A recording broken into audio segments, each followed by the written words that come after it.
함께 보실 말씀 사도행전 21장 30절 31절 우리 한 목소리로 같이 합독하겠습니다. 30절 31절 함께 있습니다. 시작. 온 성이 소동하여 백성이 달려와 모여 바울을 잡아 성전 밖으로 끌고 나가니 문들이 곧 닫히더라.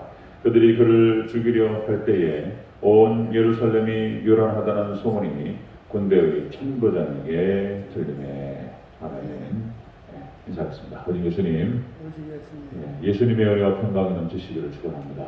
아멘. 감사합니다. 네, 오늘 함께 읽으신 사도행전 21장 30절과 31절 오늘 본문을 토대로 바울을 잡은 유대인들의 모습이라는 책으로 말씀 받겠습니다.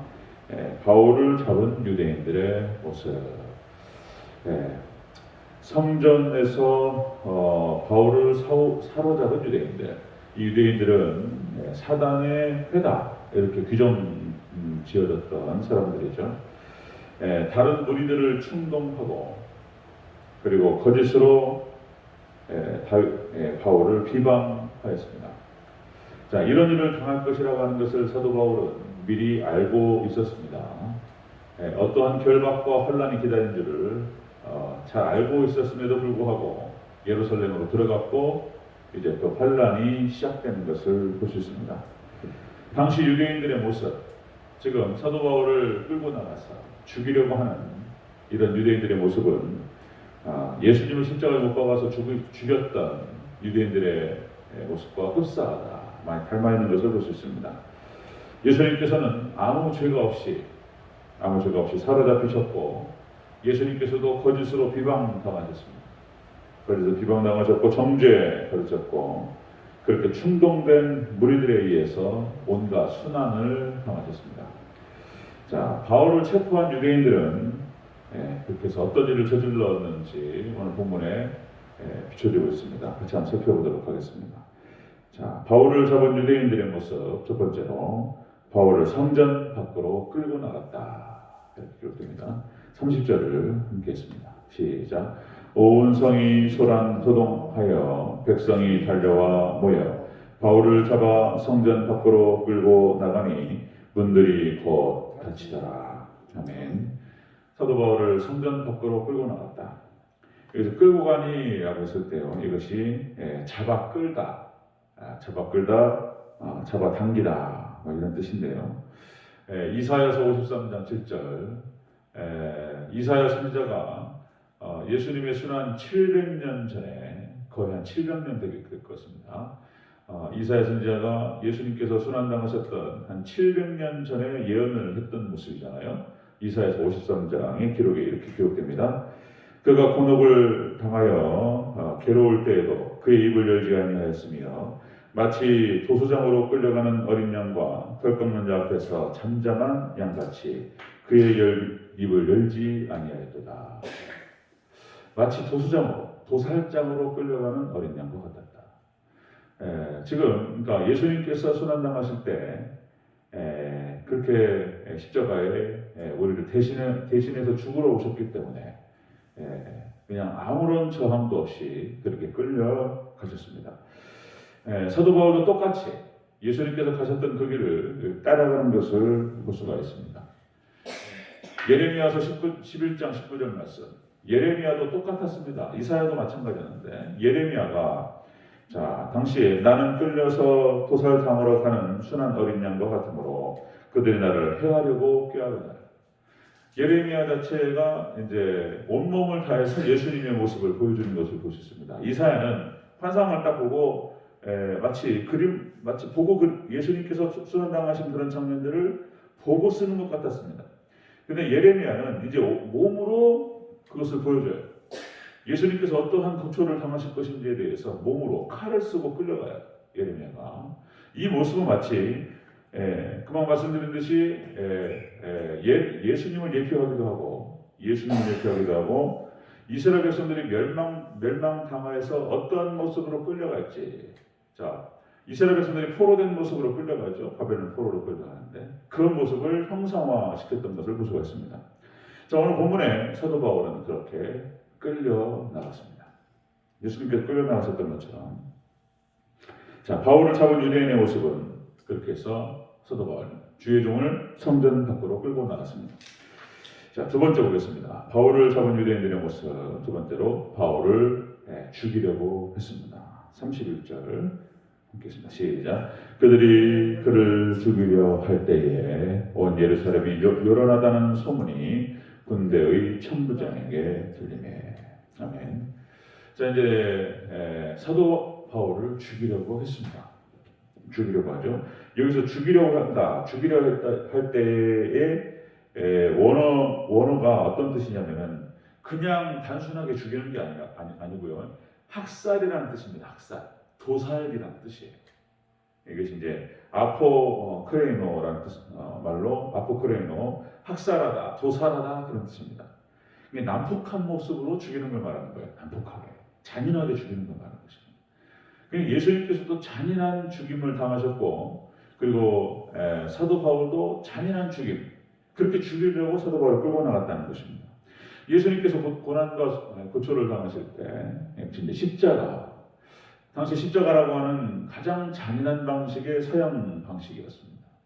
그러니까 이제 매달아 놓는 거예요. 사람을 산채로. 이렇게 잔인한 방식이 없습니다.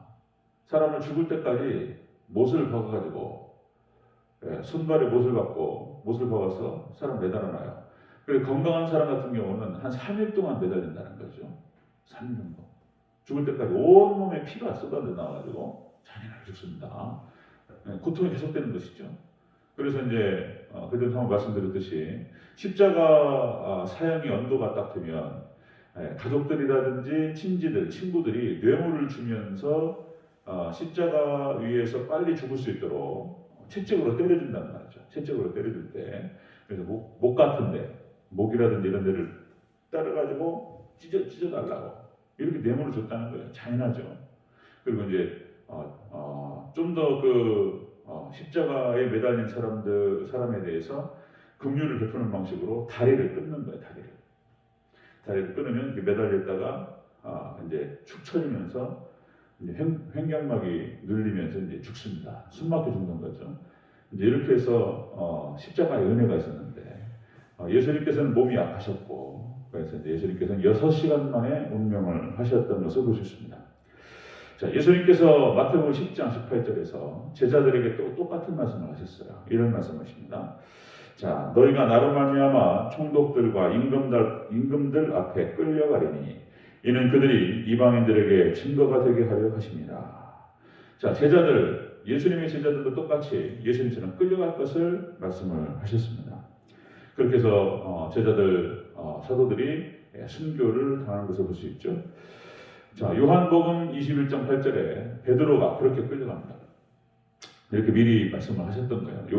요한복음 21장 18절, 네가 젊어서는 스스로 띠를 띠고 원하는 곳으로 다녔거니와 늙어서는 내 팔을 벌리리니 남이 내게 띠띠우고 원하지 아니하는 곳으로 데려가리라. 19절, 이 말씀을 하시면 베드로가 어떠한 죽음으로 하나님께 영광 돌릴 것을 가리켜 말씀하십니다. 이 말씀을 하시고 베드로에게 이르시되 나를 따르라 하시니. 예수님께서 베드로를 다시 부르셔서 그렇게 당신의 사명을 위임하시면서 하신 말씀이셨습니다. 어떻게 순교할 것을 말씀하셨다는 것이죠.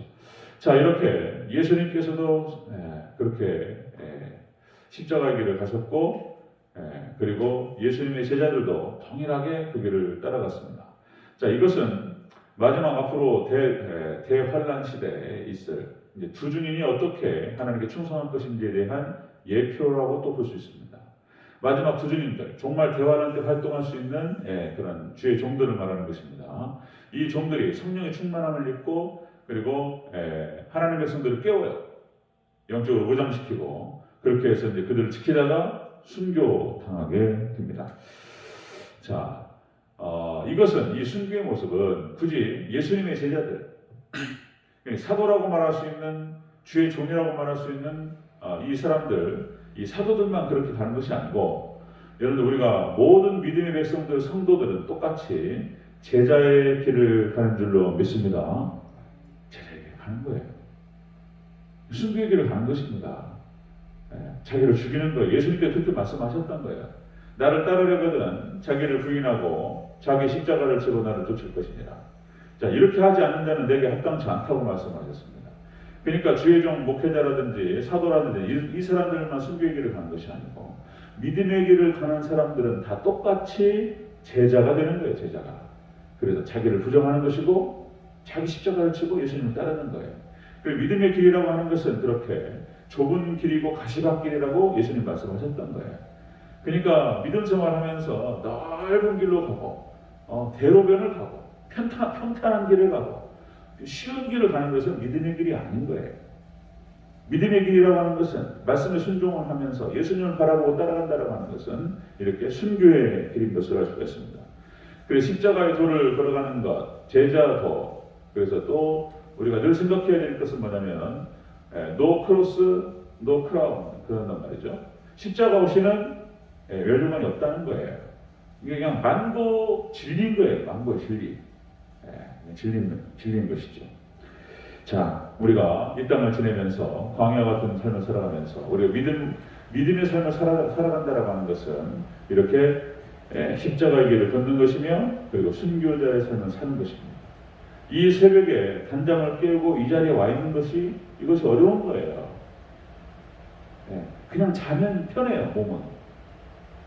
영은 죽겠지만 영은 잠들어 버리겠지만 육신을 쳐서 이 새벽에 단장을 깨워서 하나님 앞에 나와서 예배를 드리고 기도한다는 것이 자 근신하여 깨어 기도하라고 말씀하신 것에 순종한다는 것이 어려운 거예요. 이게 십자가의 길이고 순교자의 삶인 줄로 믿습니다. 자, 우리가 이렇게 할 때에 우리가 영적으로 승리하고 예수님의 삶을 우리의 삶의 현장에서 재현하게 될 줄로 믿습니다. 이렇게 함으로 말미암아서 많은 영혼들을 깨우고 많은 영혼들을 살리고 천국으로 인도하는 거예요. 자, 그렇게 해서 저도 마찬가지고 우리 장모님들 그리고 우리 권사님들, 성도님들 온전히 예수님만을 잘 따라서 끝까지 정결한 예수님의 신부로 준비되어지고 그렇게 해서 예수님 다시 오실 때 공중에서 예수님 만나고 혼인잔치에 들어가고 천국에서 영원토록 주님을 찬양하고 예배하는 그런 복된 우리 성도들 다 되시기를 주의 이름으로 축원합니다. 아멘. 바울을 사로잡은 유대인들의 모습은 그렇게 주의 종을 성전에서 끌고 나갔고 주의 종을 죽이려 했습니다. 어쩌면 우리가 살아서 이 일을 지금 당할지도 모르는데 늘 항상 여러분들 저도 마찬가지로 마음의 준비를 하면서 끝까지 예수님을 따라갈 수 있기를 주의 이름으로 축원합니다. 아멘. 기도하겠습니다.